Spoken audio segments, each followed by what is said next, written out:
चलत चलत भइल सझिया से भोर, पौआ हमार फूलल जाता चारू ओर। चलत चलत भइल सझिया से भोर, पौआ हमार फूलल जाता चारू ओर। चलत चलत परेशान भइनी, परेशान भइनी, हाँ परेशान भइनी। कियासो बोल बम मेरे अरवा, लभर के लेके जात बहनी। कियासो बोल बम मेरे अरवा, लभर के लेके जात बहनी। म्यूजिक बाय विशाल यादव।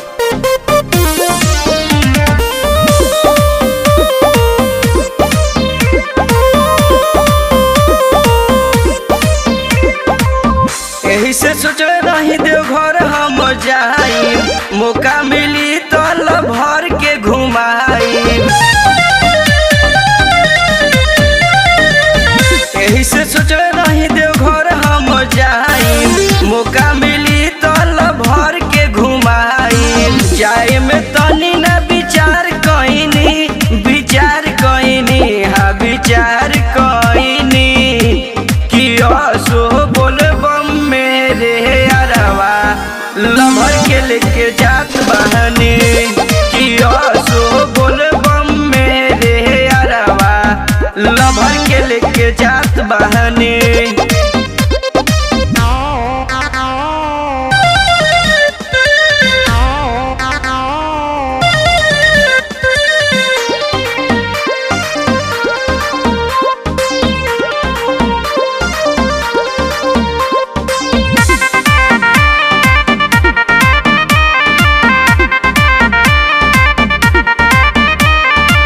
रास्ता में हमार भइल बड़ी परेशानी, ना जामू मोहनू कहले संगे हम बानी।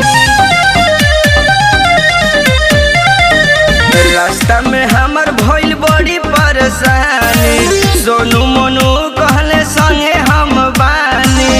अपना लभर के तैयार कइनी, तैयार कइनी, हाँ तैयार कइनी।